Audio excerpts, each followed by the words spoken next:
bahasa tulisan. Jadi ini harus kita peka terhadap keterbacaannya dan kegrafikaan, baik secara format buku maupun secara layout buku dan ilustrasi dan genre, gitu ya. Ya, ini kontennya sesuaikan dengan perkembangan psikologis anak, ya, dan juga nilai value yang dianut oleh keluarga maupun sekolah, ya, baik meliputi ketuhanan, kemanusiaan, kebangsaan, ya, dan juga usahakanlah sikap yang positif, ya, jadi berani, jujur, gembira dan sedih juga boleh, tapi untuk anak-anak yang sudah lebih besar, dan juga kasih sayang, ya.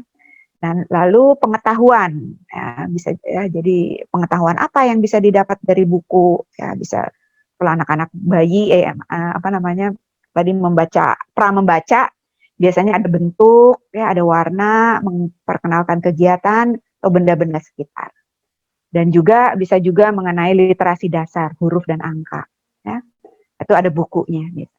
Dan juga lingkungan dan perasaan, ya, dan juga mengembangkan keterampilan, ya, bisa motorik, fisiologis, bisa menulis dan berhitung dari buku yang kita pilih, ya.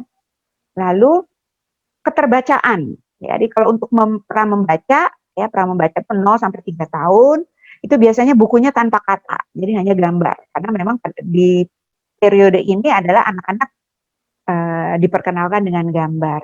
Nah, kalaupun ada kata mungkin hanya satu kata dan atau beberapa kata-kata yang pendek.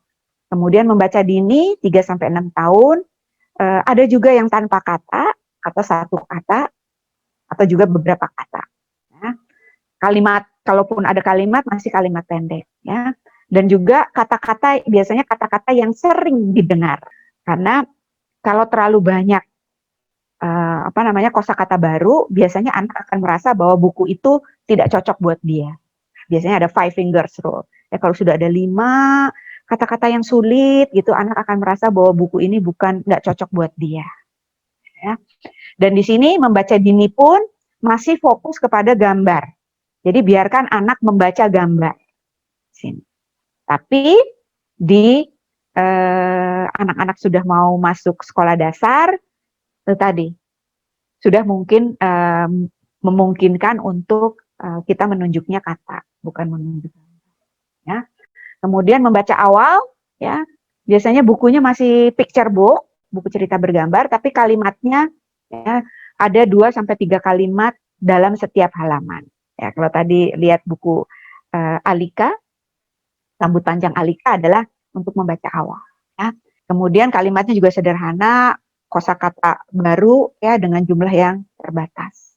Dan nih kalau melihat nanti, ya, ciri-ciri dari buku untuk anak membaca dini dan membaca awal, ada kata yang diulang atau kalimat yang diulang. Tadi lihat, apakah Alika menyukainya? Apakah Alika menyukainya? Selain kita mengajarkan, ya, pilihan, ya, kita juga tadi, ya, mengajarkan anak belajar membaca dari pengulangan itu. Kemudian membaca lancar, biasanya masih kalau dia buku cerita bergambar, itu buku cerita bergambar dengan kalimat yang sudah lebih banyak, ya. Kemudian kosakata barunya juga sudah beragam dan kalimat sudah membentuk paragraf. Inilah dari unsur keterbacaan, ya. Kemudian kegrafikaan, biasanya membaca itu bukunya masih buku konsep, yang tadi satu gambar satu kata. Ya. Kemudian membaca dini, ya, buku ceritanya bergambar, tapi 90% masih ilustrasi. Ya. Kalau membaca awal mungkin 70% maksimal gambar atau ilustrasi, dan ada big book nih di sini, ya. Kemudian membaca lancar, buku cerita bergambar dengan 50% ilustrasi, buku dengan sedikit gambar atau chapter book, dan juga novel pendek atau novel awal, dan juga kumpulan cerita. Ya. Lalu genre. Jadi anak-anak itu harus terpapar dengan beragam teks. Ya. Baik itu fabel, fabel klasik, fabel modern, fiksi realistik, seperti tadi Alika itu adalah fiksi realistik, dan juga buku non-fiksi. Ya. baik teks informasi, biografi, sejarah, religi, ini bisa dibacakan. Dan juga lakukanlah prabaca atau preview atau kajian sebelum membacakan buku. Ya. Tujuannya untuk apa? Ya, pertama kita harus tahu jalan ceritanya supaya kita bisa bereksplorasi, ya, mengatur intonasi ketika membacakan buku. Tapi saya selalu sarankan gunakan tanda baca yang ada, karena tanda baca sudah mengajarkan kita bagaimana harus jeda, ya, bagaimana intonasi. Kemudian antisipasi pertanyaan yang akan muncul. Ini terlebih kalau kita membacakan buku kepada siswa. Ya.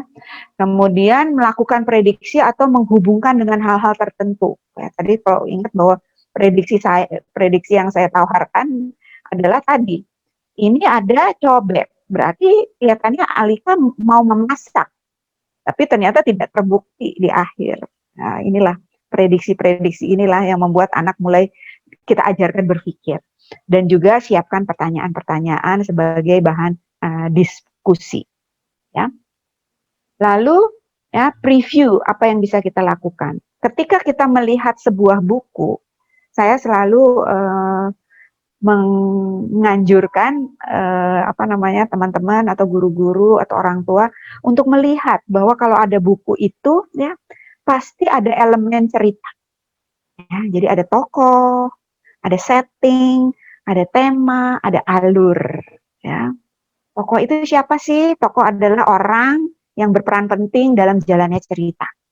Kemudian setting itu ada dua. Setting itu ada tempat, ada waktu. Ya, setting ada tempat dan waktu di mana cerita ini terjadi. Kemudian buku memiliki tema. Ya, tema adalah pesan, ya, atau pelajaran yang bisa didapat dari sebuah buku. Ya, tadi kalau kita berbicara mengenai Alika, temanya apa sih Alika? Ya, kalau tadi belajar ekspresi, bisa, itu pelajaran yang bisa didapat dari situ. Kemudian apalagi, ya, jadi pilihan tema ini penting, ya, supaya anak-anak mempunyai kaya pengalaman.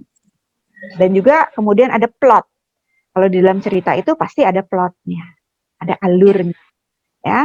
Jadi ada kejadian-kejadian yang terjadi di dalam cerita. Ingat kalau tadi Alika, ya. Selalu saya intervensi. Boleh, silahkan. Bu Rosi, mungkin kita boleh break.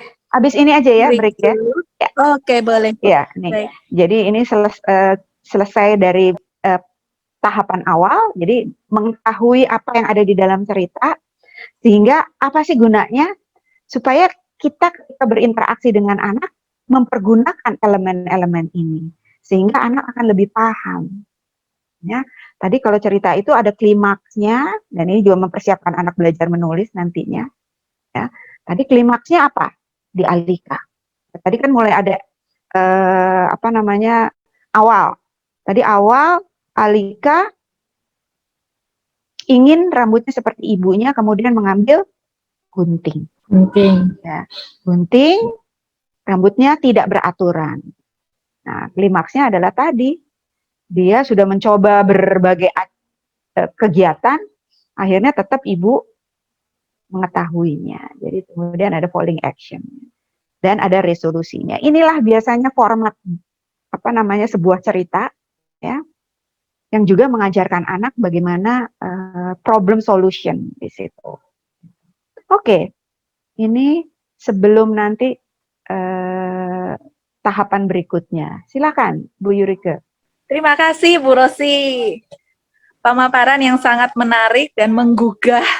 Baik, Bu Rosi, sebelum kita masuk ke termin berikut, ini ada pertanyaan di chatroom. Itu sudah ada 3 pertanyaan, tetapi mungkin saya bacakan satu yang sesuai dengan bahasan di termin pertama ini, sementara 2 pertanyaan yang lain itu lebih sesuai untuk termin kedua karena pertanyaannya terkait proses. Ini pertanyaannya tentang pemilihan buku. Jadi salah satu orang tua kami sudah punya kebiasaan yang baik setiap malam baca buku dan anak-anak memilih sendiri, Bu. Iya. Yang menjadi pertanyaan orang tua kami ini adalah, kok anak ini inginnya bukunya yang itu-itu saja. Bagaimana ya menurut Bu Rosi, apakah pemilihan buku anak ini kita biarkan anak memilih buku yang itu-itu saja atau mungkin kita intervensi ya, Bu? Iya. Monggo dijawab Bu Rosi. Iya. Biasanya memang itu yang akan diketemukan ketika kita membacakan buku. Anak minta buku yang itu-itu saja. Bahkan ada anak yang, ya kalau biasanya masih lebih kecil gitu, ingin membaca halaman yang itu-itu saja.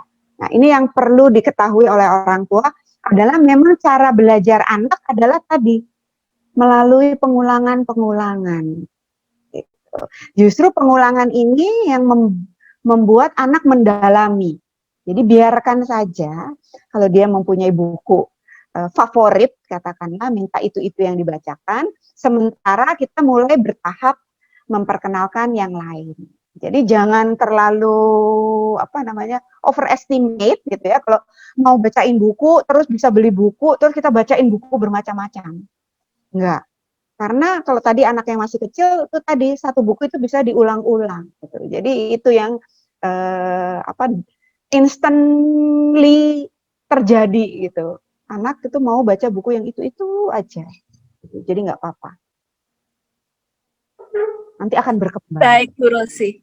Ya, satu pertanyaan lagi tentang pemilihan buku. Apakah komik itu cocok untuk anak SD, Bu? Tadi lihat di jenjangnya, ya, bahwa komik adanya di SMP. Karena memang kalau dari sisi read aloud, tujuannya adalah untuk menambahkan kosakata buku melalui kegiatan membacakan buku. Sedangkan anak-anak juga perlu kosakata bahasa lisan, tetapi kosakata bahasa lisan tidak perlu didapat anak melalui kegiatan membaca. Cukup dengan bercakap-cakap dengan anak akan tambah kosakata bahasa lisannya. Dan apa yang terjadi dengan komik? Kalau komik itu, makanya disebut komik, bukan buku, ya, karena kalau teman-teman masih ingat format dari komik itu adalah ada panel. Terus di panel ada gambar. Di gambar ada apa? Ada bubble bicara. Dan apa yang dituliskan di dalam komik? Bahasa lisan. Ya, oleh sebab itu, kenapa ditaruhnya di anak SMP? Karena anak SD sebaiknya ya tidak diperkenalkan dengan komik, supaya dia lebih fokus ke buku dulu. Karena anak itu sebenarnya nggak usah diperkenalkan dengan komik. Jadi tugas kita adalah tadi make sure bahwa anak-anak terpapar dulu dengan kosakata bahasa buku, ya, cukup banyak, untuk bisa meningkatkan kemampuan baca. Baik, Bu Rosi. Jadi pemaparannya kita memperkaya kosakata ragam bahasa tulis ya, Bu, ya. Untuk anak usia dini ya. Nah, Bu Rosi, mungkin ada juga peserta ini yang saking terpesona dengan pemaparan Bu Rosi tidak sempat ngetik pertanyaan di kolom chat. Barangkali Bu Putri bisa bantu kita tanya jawab langsung satu penanya, Bu Putri. Silakan. Baik, terima kasih Bu Yurike, terima kasih Bu Rosi. Baik teman-teman, saya akan buka satu penanya, teman-teman bisa raise hand, nanti saya akan pilih dari sini, lalu nanti saya akan persilakan untuk open mic. Silakan teman-teman yang ingin bertanya bisa raise hand. Baik, saya persilahkan Pak Yoles untuk open mic. Pak Yoles. Baik, Pak Yoles bisa menanyakan secara langsung. Terima kasih Bu Putri. Selamat siang teman-teman semuanya. Bu Rosi, keren banget materinya siang ini ya. Aku jadi berasa kembali ke masa kecil gitu ketika dibacakan buku sama ibuku dulu gitu. Menarik banget. Ini Bu Rosi, kayaknya ini belum waktunya aku tanya, tapi nanti karena ada keperluan saya gitu, tapi aku minta sama suster waktunya sekarang aja gitu. Ini basicnya pengalaman Bu Rosi. Jadi Yang pertama, apakah ideal jika read aloud itu digunakan untuk fase anak SMP? Karena mengingat anak SMP itu sudah bisa membaca. Itu pertanyaan pertama. Karena saya sangat jarang sekali menggunakan teknik itu. Yang ada kami adalah membaca bersama-sama dalam satu kelas atau di luar kelas gitu, kita baca bareng. Lalu yang kedua, saya punya pengalaman dengan anak-anak di kelas saya di SMP itu. Anak-anak itu kan suka baca Naruto, kan tadi ada jenjang komik. Lalu Terelie lah, kalau cinta-cintaannya anak remaja itu Terelie gitu. That's good. Lalu Andrea Hirata gitu. Nah, saya itu kan nggak suka dengan penulis-penulis itu gitu kan. Jadi saya malas baca karya yang mereka baca karena Terelie menye-menye banget. Saya sukanya itu yang Seno Gumira Aji Dharma. Nah, maka yang saya lakukan adalah kami masing-masing berusaha untuk menikmati penulis idola kami gitu. Membaca karya mereka. Lalu nantinya saya dan anak-anak saling bertukar pengalaman apa yang didapat. Iya, betul. Lah itu kira-kira gimana Bu Rosi? Efektif enggak sih dalam rangka untuk menumbuhkan kecintaan anak pada buku melalui penulis yang mungkin mereka idolakan? Gitu aja Bu Rosi. Makasih. Sangat bermanfaat sekali. Jadi caranya adalah dibicarakan gitu, ketika kita membaca buku kemudian dibicarakan pendapatnya. Tadi sudah bagus ada kegiatan membaca, jadi membaca mandiri mungkin ya. Nah tapi ternyata secara teori kegiatan membaca mandiri itu partnernya adalah read aloud, Pak. Jadi ketika kita membacakan mandiri, anak-anak itu membaca untuk dirinya sendiri ya, tetapi ketika read aloud adalah kita membaca untuk orang lain. Kenapa penting Pak Yol harus read aloud juga? Karena tadi membangun lingkungan yang membaca dan menunjukkan kepada anak bahwa Bapak adalah teladan membaca. Berarti sosoknya ya, mau kita bangun sosoknya ya? Iya, karena anak-anak itu masih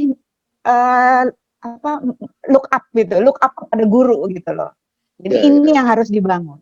Dan juga membacakan nyaring ini, kenapa baik juga dilakukan untuk SMP, karena ini membuat anak mau membaca buku yang tadi sedang dibacakan oleh si guru gitu ya. Tadi mungkin anak-anak ingin dibawa oleh Pak Yol untuk membaca buku yang tadi di luar Terelie ya. Nah, ini salah satu cara. Jadi anak-anak juga diperkenalkan kepada buku-buku lain. Ya, tadi novel. Jadi nanti Ayo kan sudah baca.